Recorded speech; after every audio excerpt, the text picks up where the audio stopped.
Bienvenidos y bienvenidas. Continuamos nuestro estudio en el libro de Romanos, en el capítulo 1. Nos quedamos en el versículo 15, ¿verdad? Entonces continuamos hoy en el versículo 16. Leemos en el nombre del Padre, del Hijo y de su Santo Espíritu. Porque no me avergüenzo del Evangelio, porque es poder de Dios para salvación a todo aquel que cree, al judío primeramente y también al griego.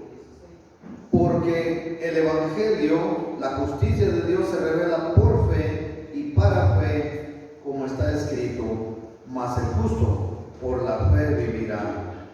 Padre, en el nombre de Jesús, ninguna hemos venido esta mañana presentándonos como justos, sino la justicia por tu gracia que nos alcanza.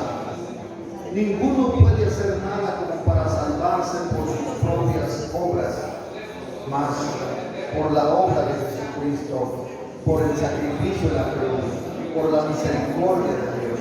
En esta mañana te rogamos, perdona a tu pueblo, perdónanos en aquello que te hayamos ofendido sin darnos cuenta.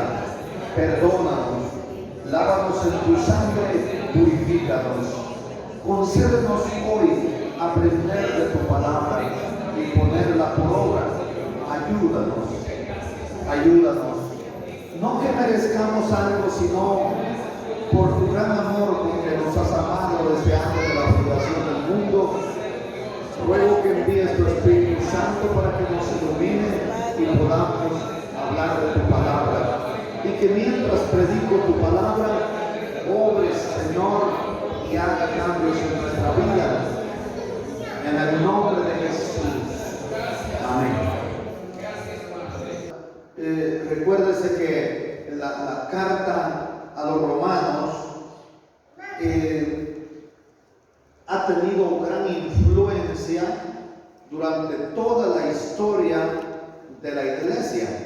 Sigue teniendo influencia por lo mismo, porque ahí están esas implicaciones, esos principios, esas cualidades muy básicas del cristiano y que las pasamos por alto muchas veces. Entonces tenemos que detenernos en cada párrafo de este versículo. No lo vamos a explicar como otras veces que agarramos un versículo y lo explicamos todo. Tenemos que desglosar cada versículo para que podamos atesorar, toda esa riqueza que hay. Porque en esta carta, y especialmente aquí en estos dos versículos que leímos hoy, encontramos ampliamente grandes verdades del Evangelio. ¿Cómo qué? Como la justificación por la fe.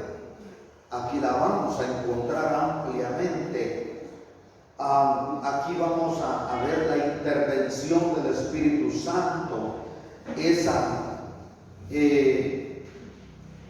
Claro que la gracia, y también juega un papel importante las obras, pero vamos a ver aquí sobre la soberanía divina que es imperante.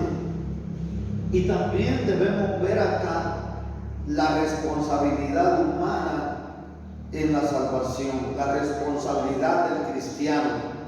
Como dijera Pablo en otra parte, ¿qué será de nosotros si descuidamos una salvación tan grande? Entonces, continuemos, hermano. ¿Por qué es que vamos despacio estudiando este capítulo 1 del libro de Romanos? Porque todas las personas de la iglesia de Jesucristo que toman como responsabilidad estudiar el libro de Romanos comprenden mejor los hechos y y las verdades básicas en cuanto a la salvación, pero además adquiere actitud. Y por supuesto actitud también, ¿verdad? En el servicio del Evangelio, de la iglesia. ¿Qué diferencia hay entre actitud y aptitud? Porque yo les dije que adquiere aptitud y actitud. Bueno, actitud es de obrar. La actitud que toma la persona, la iniciativa, el deseo de trabajar.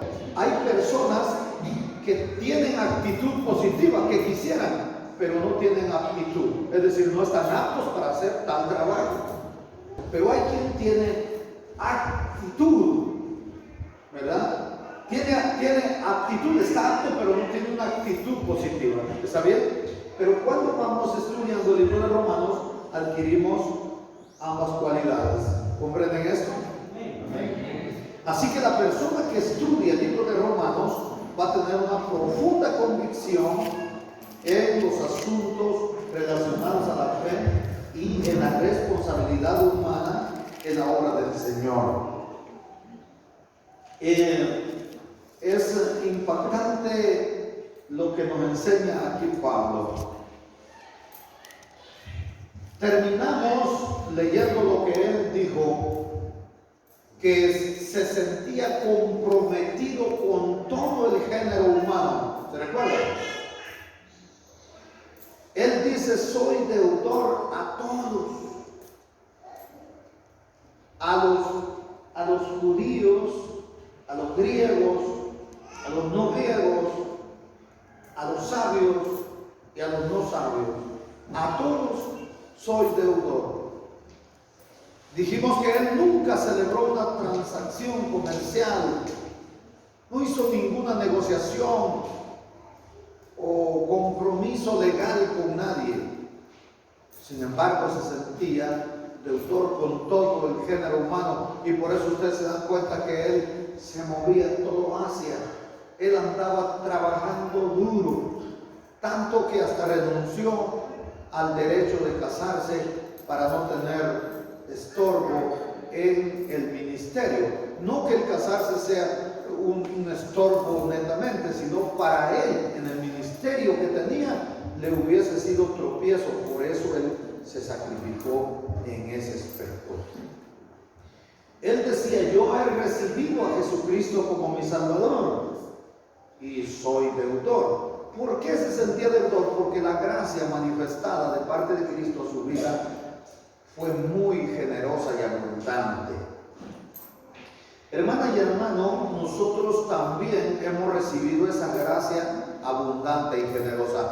Nadie está aquí, oiga, hay una cantidad grande de gente aquí, pero ninguno de los que estamos aquí, ninguna hermana, nadie merecíamos la gracia de Cristo. No, es por misericordia. Ninguno de nosotros era digno de que Jesús pagara el precio de su pecado o que hiciera el sacrificio por él o por ella. No, ninguno. Es por el amor con que nos amó desde antes de la fundación del mundo. Así que, hermana y hermano, todos y todas deudores somos entonces, hasta que el Evangelio no se haya predicado en todo el mundo, como dice Mateo 24:14, y será predicado este Evangelio del reino para testimonio a todas las naciones, y entonces vendrá el fin. Deudores somos, comprometidos estamos. Pablo dice que va a ir a Roma. En el versículo 14 dijo: a griegos y no a griegos, a sabios y no a sabios soy deudor. Así que en cuanto a mí, pronto estoy a anunciaros el Evangelio también a vosotros que estáis en Roma. Entonces, ¿qué es lo que él estaba diciendo? Que si él era deudor a sabios y no a sabios, entonces lo que les estaba diciendo es: sin importar el estatus social, sin importar la posición económica o intelectual que tengan las personas, yo me siento comprometido a anunciarles el Evangelio. Y a ustedes, los que están en Roma, también tengo las mismas razones para querer ir a anunciarles el Evangelio. A sabios y no sabios es una categorización o una distinción intelectual que él hizo en todo el género humano. Los sabios incluyen a los inteligentes, a las personas educadas, a las personas cultas, a las personas intelectuales, pues en general. Y los no sabios eran los bárbaros, los ignorantes, los no diligentes, como ustedes quieran llamar. Entonces él dijo, a todos me siento comprometido. O sea que el Evangelio es apto para todos los niveles culturales e intelectuales dentro de todo el género humano, desde el principio hasta el fin. Ninguna persona está fuera del alcance del Evangelio, excepto que quiera salirse. ¿Comprenden esta breve introducción? Entonces vamos al verso 16 y no nos vamos a ir con todo el verso, vamos a ir párrafo por párrafo. ¿Quieren? ¿Qué dice el primer párrafo? Porque no me avergüenzo del Evangelio. Nosotros escuchamos casi a todas las personas decir esto sin comprender lo que Pablo estaba diciendo. ¿De qué nos avergonzaríamos nosotros hoy del Evangelio, hermana y hermano? Si el Evangelio para nosotros se puede decir que es cómodo y muy beneficioso, pero no era lo mismo para Pablo. No me avergüenzo del Evangelio. ¿Por qué tendría él que avergonzarse? Hermana y hermano, según los historiadores, en el primer siglo, en Éfeso, por ejemplo, no se construyó, se puede decir, un templo. Dicen algunos que ni un solo templo, porque la iglesia estaba en casas de los hermanos que se iban convirtiendo, en casas particulares, ahí se congregaba la iglesia. No se construyó ni un solo templo en todo el primer siglo. Claro, después, según las ruinas que han ido presentando los investigadores e historiadores, ellos nos presentan vestigios o ruinas de templos hasta de mármol, pero fue ya en el segundo siglo, cuando la iglesia había cobrado auge, había cobrado bastante fuerza. Bueno, voy a corregir esto porque la iglesia tuvo fuerza desde el primer siglo, porque si no, no hubiese surgido como sucedió. Eran personas muy valientes, pero no tenía aceptación general como hoy, que es libre, es un derecho constitucional casi en todas las naciones el poder participar en el Evangelio libremente. Cuando vemos las ruinas de las 7 iglesias en Asia, es impactante porque podemos ver vestigios de templos espléndidos, pero esto no es precisamente en el primer siglo, sino que es en el segundo siglo que se van construyendo. Oigan, el hermano Imer Zúñiga me regaló un compendio de 5 discos. 5 discos donde está documentado absolutamente todo el historial de las 7 iglesias en Asia. Entonces, yo puedo ahí ver a través de esos videos, yo les dije audio, ¿verdad? son videos. Y esa investigación la tengo y si yo quiero ver cómo es la iglesia en Éfeso, cómo era, dónde estaba, allá aparecen todos los vestigios, las ruinas de esos templos. Y eran templos espléndidos. Ahí en las ruinas se nota. Pero entonces, ¿por qué Pablo tendría que avergonzarse? Es que habían personas que pensaban que Pablo no había ido a Roma porque estaba predicando un mensaje carente de prestigio. Entonces algunos pensaban que Pablo no iba a Roma porque en Roma ni siquiera había un templo, o en esas regiones ni un solo templo había. Como prueba de que el mensaje que él predicaba tenía poder. En Éfeso, por ejemplo, estaba el templo de Diana, y ese era esplendoroso. Es una de las 7 maravillas del mundo antiguo. Pero díganme ustedes, ¿y dónde dice ahí que ya hubiese un templo de la iglesia cristiana? No había. Entonces, por eso dice él, yo no me avergüenzo. La noticia le ha de haber llegado que más de alguien dijo, no hombre, él pena le da venir a esta ciudad tan espléndida de Roma y no hay ni siquiera un templo para la iglesia.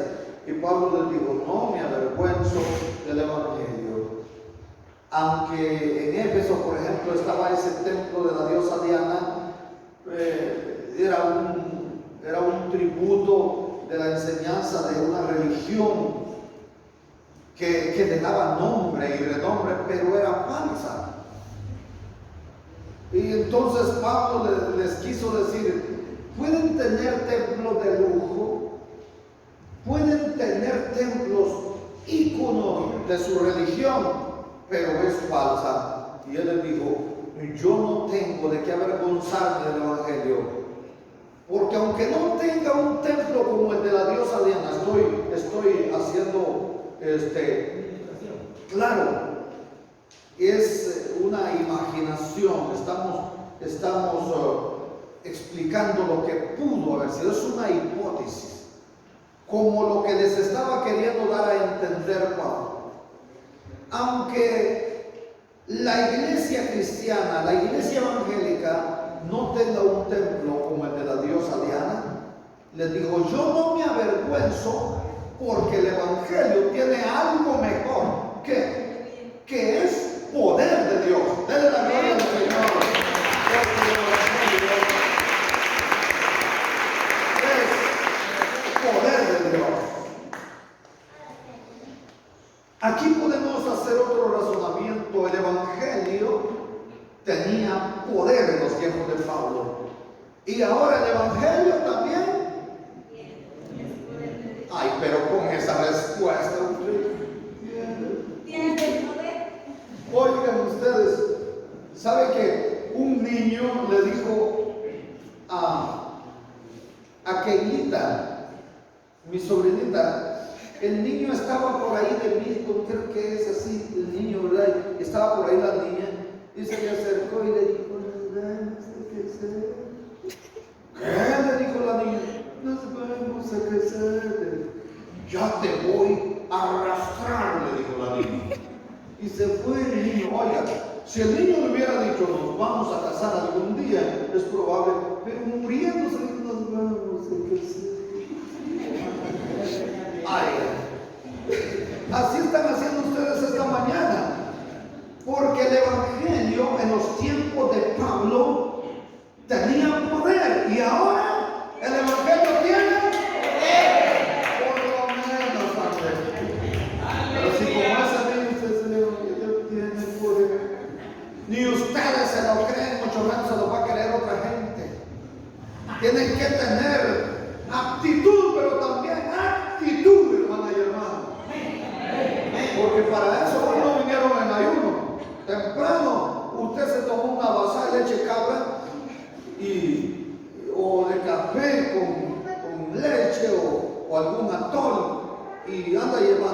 hasta 3 panes ya en su estómago por la gracia del Señor.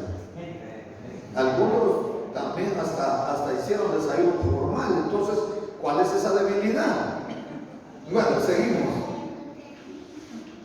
Tenía poder el Evangelio entonces en los tiempos de Pablo y ahora sigue teniendo poder.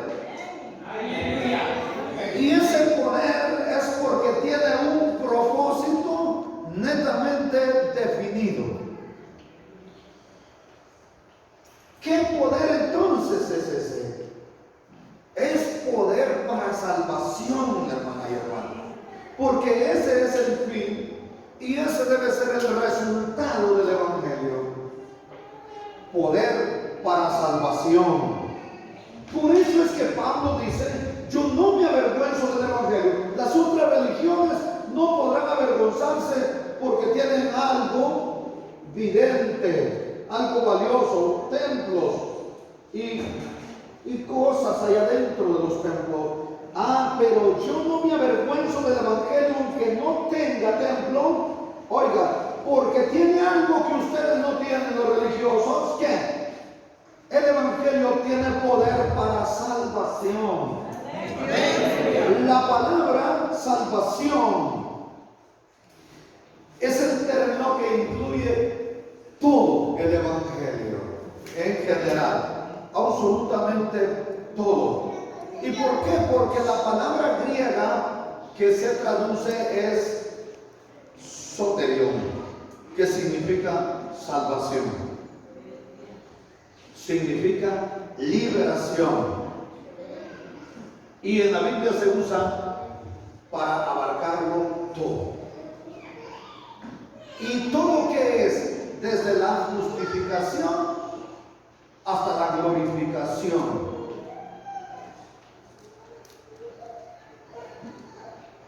Dicho en otras palabras, constituye un acto, pero también un proceso.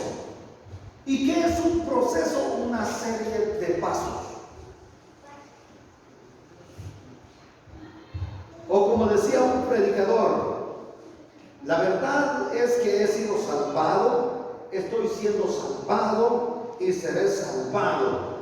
¿Por qué decía este predicador así? Porque el mensaje es para todos y en todos los tiempos. Antes de la gracia de Cristo, ¿cómo podemos justificar o cómo podemos explicar que es el Evangelio con poder de salvación para todos? Es que antes de la gracia estaba el seno de Abraham y el Seol abajo, un abismo, una hendidura profunda los separaba. De hecho,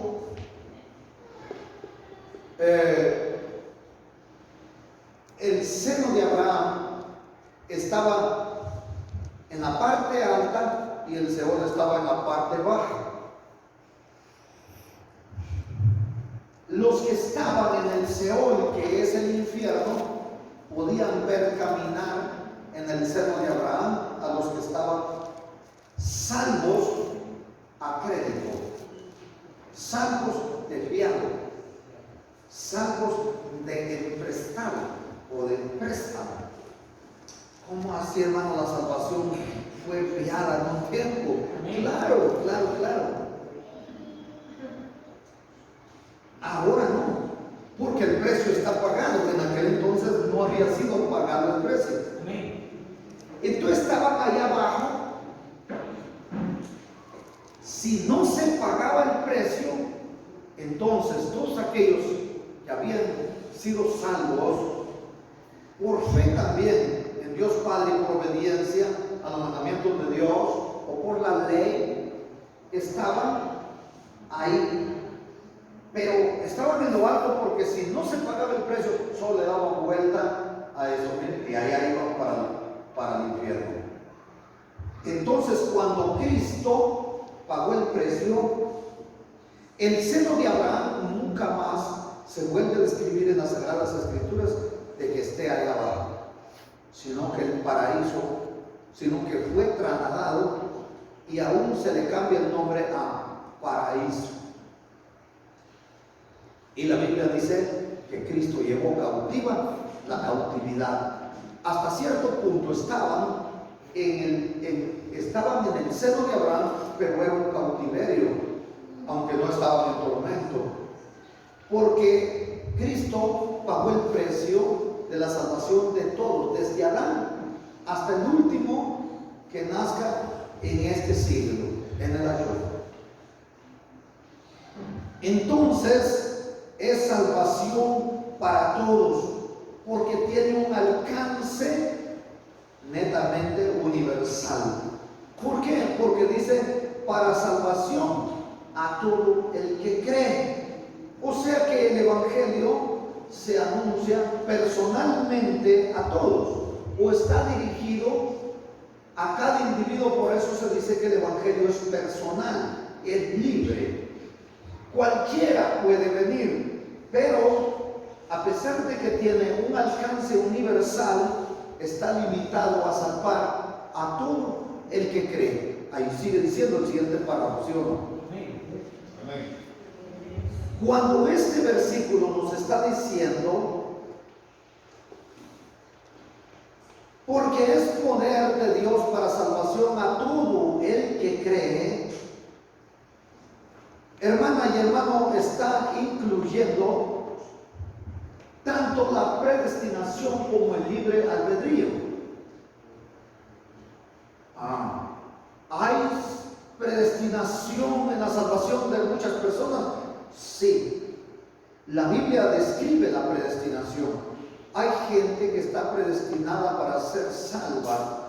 Hay gente que no está predestinada, pero que haciendo uso de su libre albedrío, por cuanto el Evangelio tiene alcance universal y total para toda la humanidad, puede optar a la salvación. Los predestinados el Señor los va a alcanzar como sea. Él va a hacer lo necesario para jalarlos. Por eso es que algunos vienen a rastas. Algunos vienen enfermos hasta lo sumo. Unos vienen con SIDA, otros con cáncer, con enfermedades terminales. Otros vienen en pedazos, así como lo veo. Pero hay personas que no estaban predestinadas, pero que haciendo uso de su libre albedrío, el Evangelio llega para abrazarle y toma la decisión. El Señor no le niega esa oportunidad a nadie.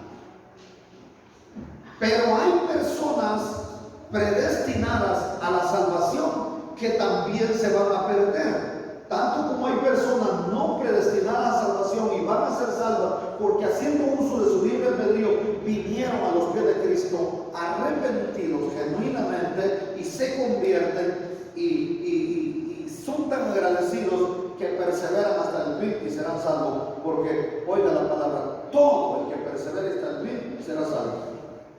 Pero así como personas no predestinadas van a ser salvas porque hicieron uso de su libre albedrío, van a haber personas predestinadas que se van a perder porque dicen, ¿qué será de nosotros si descuidamos una salvación tan grande? Estaban predestinados, pero descuidaron la salvación. Y oiga, y el Señor dice que en los últimos días vendrán engañadores y van a ser tan elocuentes y van a hacer inclusive milagros que van a engañar a la gente. Y si es posible, aún de los escogidos, aún de los que ya estaban en el redil, ya estaban predestinados, pero por cuanto se dejaron engañar, entonces se van a perder. No se confíe usted entonces, si soy predestinado, me voy a salvar. No, eso no es cierto. Usted tiene que perseverar, usted tiene que santificarse, porque el Evangelio está destinado, está dirigido, alcanza a los predestinados y a los no predestinados que hacen uso de su libre albedrío. ¿Por qué razón? Porque hay un solo método para obtener la salvación. ¿Cuál? Es por medio de la fe y de la gracia. entonces nadie se puede quejar con Dios, como por ejemplo lo hacen algunos calvinistas. ¿Saben qué dicen los calvinistas? Haciendo énfasis en que la Biblia dice que estábamos muertos en delitos y pecados. Entonces dicen ellos que el que está muerto no puede oír el mensaje de salvación, el llamado, porque está muerto. Y hacen ilustraciones y colocan, por ejemplo, una escoba, una silla o cualquier instrumento ahí y le hablan a la silla o al instrumento para ilustrar a los estudiantes en el seminario, por ejemplo. Lo hicieron conmigo. En mi caso le hablaban a una escoba, jalaron una escoba, la pusieron y dice el maestro: este está muerto. Hagamos de caso que esta es la persona que está muerta en delitos y pecados. Y le decía: muerto, a ti te hablo, arrepiéntete. Y decía: miren, no hace nada porque está muerto. Y luego dice: pero como el Señor despierta a los predestinados, entonces lo levantas. Entonces toma la escoba y dice: levántate. Pero él dice: esto es lo que sucede, que el Señor tiene que despertar al que está muerto para que escuche el mensaje. De otra manera no. Por eso es que solo los predestinados son salvos, que esa es la teoría calvinista. Pero se olvida en que Pablo dice en Efesios, creo que es: despiértate tú que duermes y levántate de los muertos y te alumbrará Cristo. Allí no está diciendo que Cristo va a llegar netamente a despertarlo, no. Dice: toma una actitud propia, despiértate. Despiértate. Es decisión personal, es deseo, es actitud propia. Despiértate. Despierta y escucha. Y luego dice: levántate. Oiga, es decisión personal. Levántate de los muertos y entonces te alumbra Cristo. O sea que algo tenemos que hacer. ¿Y qué dice por su parte? Citando ya al Antiguo Testamento, como está escrito, dice Pablo, como está escrito. Espero que venga. Acércate a Jehová y Él se acercará a vosotros. Entonces esa actitud propia, personal, el levantarse, el despertarse, el acercarse, y entonces el Señor se acerca y entonces Cristo le alumbra. ¿Quiere usted estar en la luz? Tiene que tomar la decisión. Tiene usted que hacer algo. Y no que no tenemos que hacer nada en cuanto a la salvación, no. Pero sí tenemos que querer, tenemos que abrazar ese plan de salvación y tenemos que seguir unos pasos. Por eso les dije que el Evangelio incluye un acto como también un proceso. El Evangelio es tan amplio. No es solo de decir: porque no me avergüenzo del Evangelio, porque es poder de Dios, y solo hasta ahí, y ni siquiera se detiene a pensar qué es el Evangelio en realidad. ¿Qué es el Evangelio? El Evangelio es poder de Dios. El Evangelio no es una religión, pero el Evangelio es buena nueva de salvación, es buenas noticias. Amén. Entonces, el Evangelio, hermana y hermano, es para todos. Será, oiga lo que dice el otro párrafo: al judío primeramente y también al griego. Están conmigo, ¿verdad? Si no van en la Biblia conmigo, no se van a dar cuenta que yo estoy explicando cada párrafito de ese primer verso que leímos. Usted solo me está escuchando y no sabe dónde voy. Al judío primeramente y también al griego. ¿Así lo dice su Biblia? Amén. Hermana y hermano, esto no implica que el judío tenga prioridad en el Evangelio en este tiempo. No, el judío está a la par, en las mismas condiciones, con las mismas oportunidades, con el mismo privilegio que cualquier otra persona no judía. Hoy el judío está en igualdad ante el Evangelio, como ustedes y como yo. ¿Y por qué Pablo dice al judío primeramente? Es que tenemos que pensar en el momento. Si ustedes se recuerdan, era una mujer sirofenicia que pidió a Jesús auxilio por su hija, ¿verdad? Y él dijo, al recibir la sugerencia de sus discípulos, atiéndela, es que da gritos y no desespera. Entonces dijo el Señor, no está bien tomar el pan de los hijos y darlo a los perrillos. Entonces usted sabe la respuesta de esa mujer. Sí, Señor. Pero él dijo, es que yo no he sido enviado sino a las ovejas perdidas de Israel primeramente. Entonces primero Jesús le anuncia a ellos, y después usted sabe que él atraviesa en una barca el mar y va a Gadara. Él se metió en algunas ciudades gentiles para anunciar. En Gadara es donde surge el primer evangelista. ¿Y quién cree que eres evangelista? El endemoniado gadareno. El endemoniado gadareno estaba en su sano juicio cuando regresaron los que cuidaban los cerdos y fueron a dar aviso a la ciudad, y llegó la gente y vieron que el endemoniado gadareno estaba en su cabal juicio. Estaba vestido y es probable que hasta le habían dado por ahí su par de galletas. Estaba comiendo probablemente de algo, porque ya tenía tiempo de no comer comida normal. Iba a los sepulcros, quizás se sacaba un submuerto por ahí, se lo comía, cualquier cosa podía comer, porque se metía a los sepulcros. Iba por los montes con piedras, se hería. Era un ascetista. Él no estaba, él había perdido el juicio, él no era cuerdo. Y la Biblia dice que Jesús estaba ahí con el endemoniado gadareno, que ya había sido liberado y él estaba en su cabal juicio. Y sabe, la gente se volvió aterrorizada. Oiga, se aterrorizaron de lo que Jesús hizo al liberarlo, pero la Biblia dice que nadie podía pasar por el lugar donde estaba ese endemoniado antes. La gente a veces a lo bueno le llama malo y se aterroriza de lo bueno, y de lo malo se complace. ¿Sabe la cosa? Dice que le pedía a Jesús que le permitiera seguirle en el camino.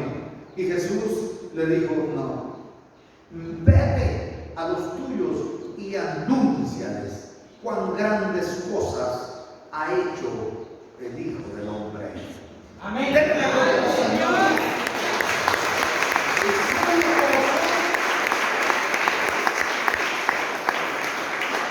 El obediente se fue por todo Decápolis, por toda la ciudad.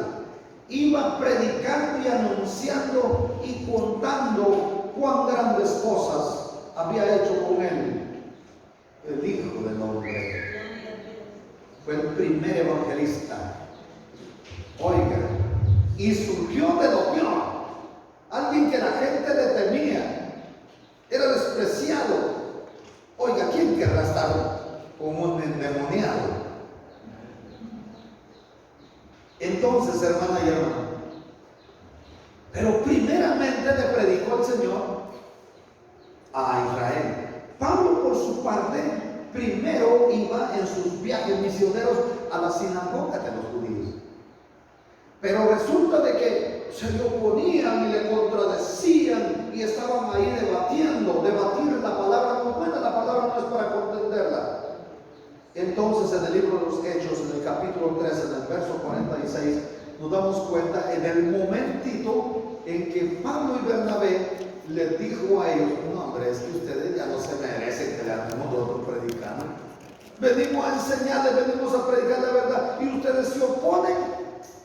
¿Quiere que leamos cómo dice? Vamos a Hechos 13:46. Entonces Pablo y Bernabé, hablando con valentía, dijeron: a vosotros a la verdad era necesario que se os hablase primero la palabra de Dios.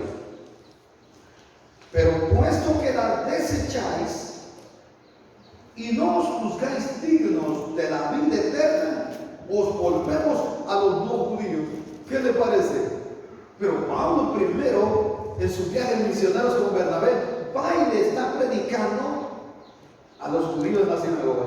Cuando lo vio contencioso, les dijo: no, ustedes no son dignos, ustedes desechan esta verdad. Ni siquiera ustedes son juzgados o tipificados como dignos de la vida eterna. Mejor nosotros vamos a ir a predicar a los que sí quieren. ¿Sabe cómo dijo, por ejemplo, el fundador o el creador de Omnilay? Tiene como a 3,000 personas enfrente y les dijo: yo quiero ayudarlos a ustedes. Así me dijo Pablo: yo quiero ayudarlos a ustedes para que ayuden a la demás gente a mantener una salud buena.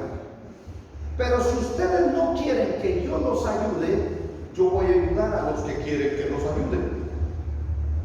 Esa fue la frase de: yo voy a ayudar a los que quieren que los ayude si ustedes no quieren que los ayude.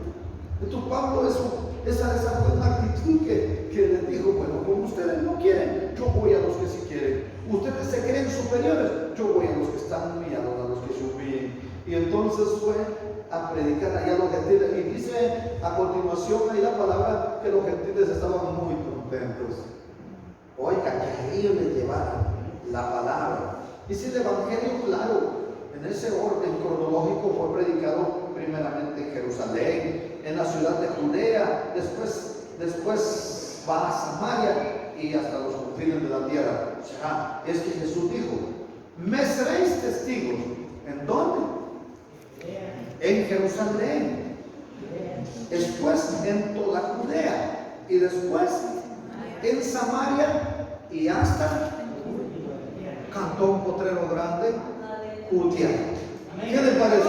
Estamos aquí. El Evangelio se ha ido en orden de prioridades, pero así comenzó. Pero hoy, todas las personas tenemos la oportunidad. ¿Comprenden, hermana y hermano, el abarque del Evangelio universal de Jesucristo? Amén. Wow, entonces no sigamos más. Hemos terminado la explicación del versículo 16. ¿Cuántos minutos llevamos? 36. Llevamos cerca de 50 minutos. Por lo tanto, no nos queda mucho tiempo para el versículo 17. Espero que ustedes pongan suma atención. Porque el Evangelio, la justicia de Dios, se revela por fe y para fe. Vamos aquí. Porque el Evangelio, la justicia de Dios se revela. ¿De qué justicia está hablando? No está hablando de la justicia plena de Dios como atributo propio de Dios. No, porque la justicia es un atributo personal de Dios y no lo puede compartir. O sea, los atributos netamente personales de Dios, Él no los comparte con nadie. Pero de ese atributo sí puede compartir a alguien. ¿Comprenden ustedes? Amén. Porque es parte de su personalidad. Él es justo.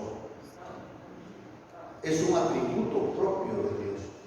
Pero de ese atributo propio, de su justicia propia, esto justifica a los demás. Entonces aquí no se trata de la justicia como atributo de Dios, sino que se trata de una justicia de Dios emanado de su justicia. ¿Comprenden esto?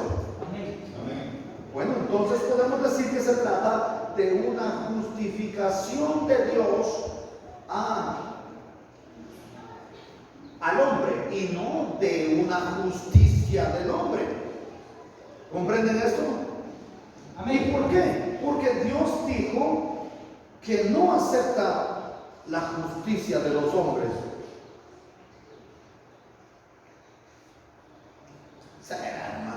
Isaías 64:6. Vamos a leer conmigo. Pues todos nosotros somos como cosa impura.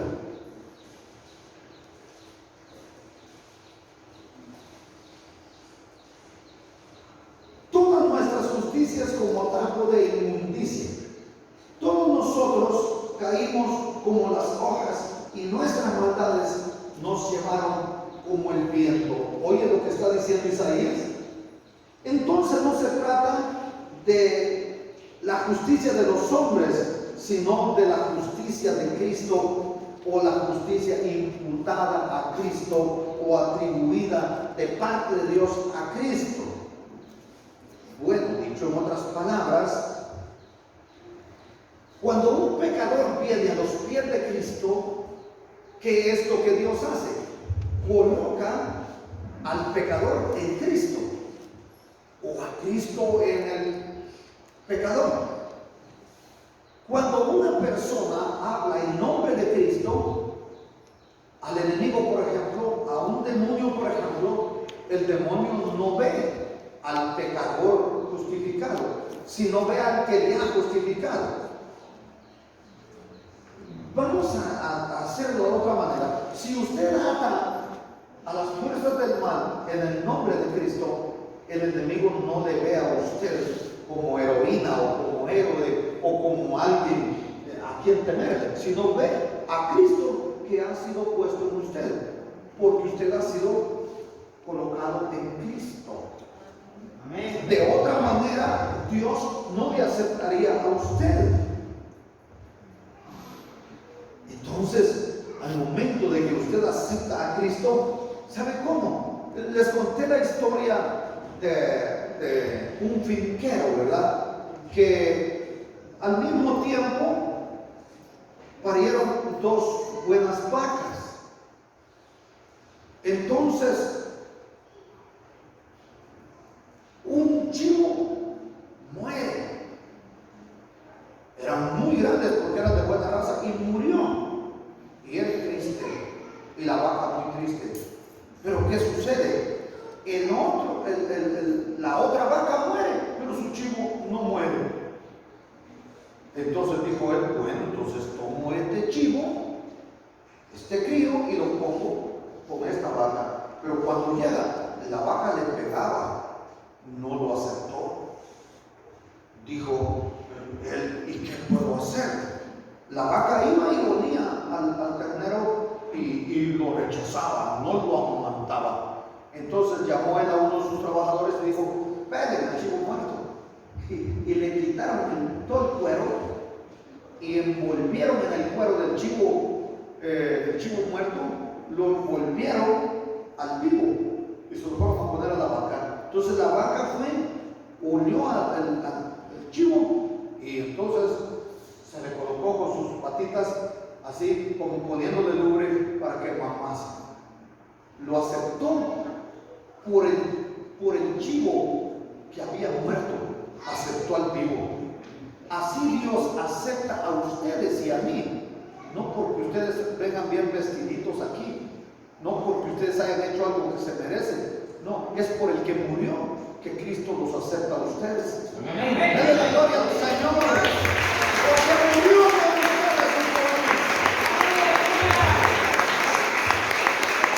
Ustedes y yo quedamos absolutamente aceptados por Dios, porque Cristo ha sido hecho, oiga, en ustedes y en mí, justificación para salvación. Es decir, el único método para obtener la justicia es por la fe en Cristo Jesús. Entonces estamos hablando de una justicia por fe. Ahí está entonces, porque el Evangelio, la justicia de Dios, se revela por fe y para fe. ¿Comprenden esto? Entonces, sigamos adelante. Pero, ¿cómo termina esto de la justicia de Dios por fe y para fe, es porque usted no puede trabajar para obtener la justificación, no puede pagar por ella. Solo puede por medio de la confianza, el acercamiento al Señor, que puede obtener la justicia. Bueno, Filipenses 3:9. Y ser hallado en Él, ¿en quién? En Cristo. No teniendo mi propia justicia, que se basa en la ley, sino la que se adquiere por la fe en Cristo, la justicia que procede de Dios y se basa en la fe. No puede estar más clara una explicación. La Biblia se interpreta o se explica sola, ¿verdad? Entonces la frase por fe y para fe, aquí nos queda clara,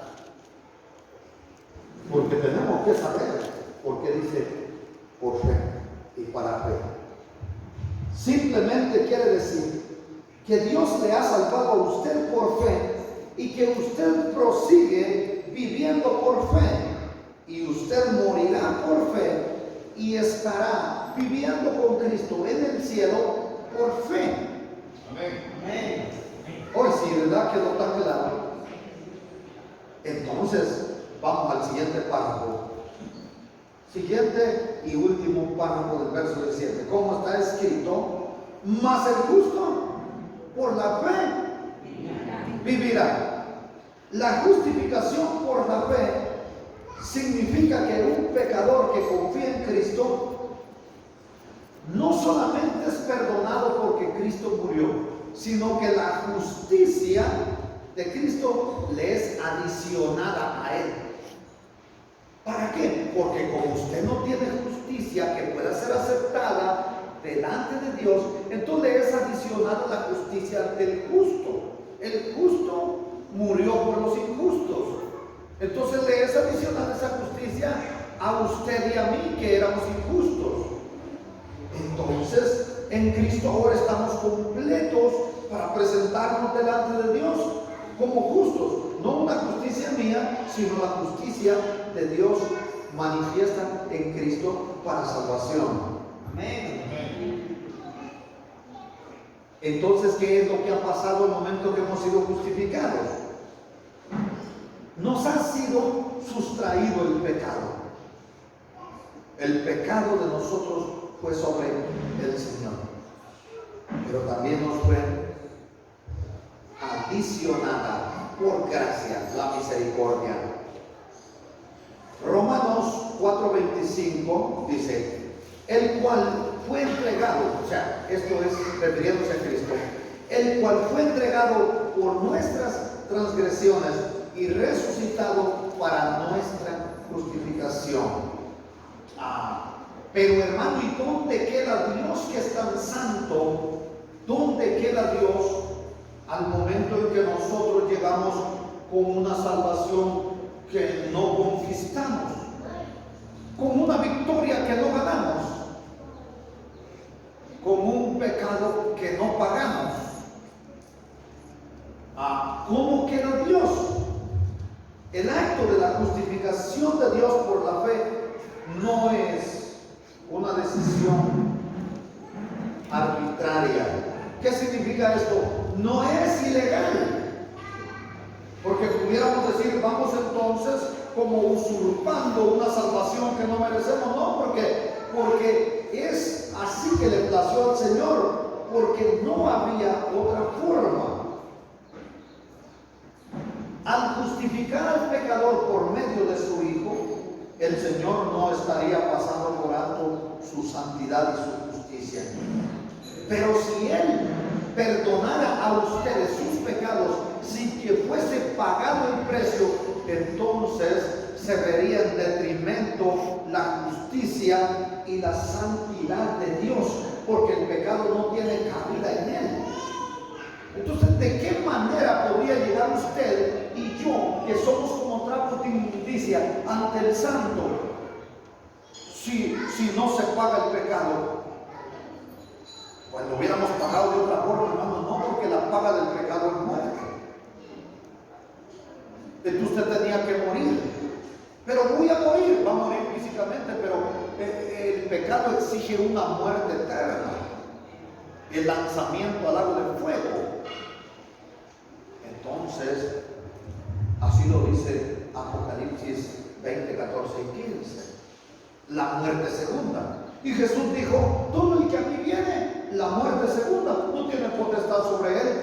En otras palabras, el que viene a mí, no será lanzado al lago que arde con azufre y fuego. Y entonces, ¿por qué se vería en detrimento la justicia y la santidad de Dios si no hubiese Cristo pagado el precio?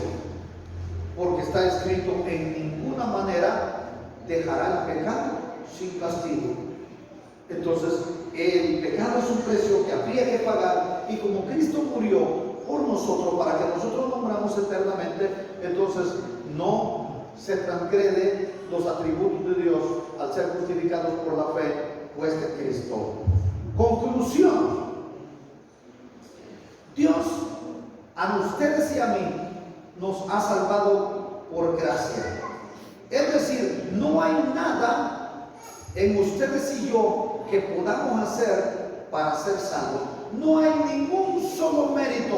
Lo único que tenemos que hacer es sujetarnos a los lineamientos de vida que nos ha dado el Señor en su palabra. Lo que tenemos que hacer sencillamente es vivir la nueva vida que hemos adquirido en Cristo. Por eso es que se le exige que usted se aparte del pecado. No es para ser salvo, sino porque es salvo. ¿Oyeron esto? Ustedes y yo somos salvos. Y no les estoy hablando de una doctrina diabólica de salvo siempre salvo, porque esa doctrina de salvo siempre salvo, esa es pecaminosa, es diabólica. Ellos creen que una vez usted es salvo, va a ser salvo, haga lo que haga. No. Le estoy hablando de que usted es salvo y por eso se debe comportar como salvo, porque es hijo de Dios. Y por eso el Espíritu de Dios habla del Espíritu de ustedes y el mío cada día, convenciéndonos que somos hijos de Dios para que vivamos así, como hijos de Dios. ¿Por qué razón?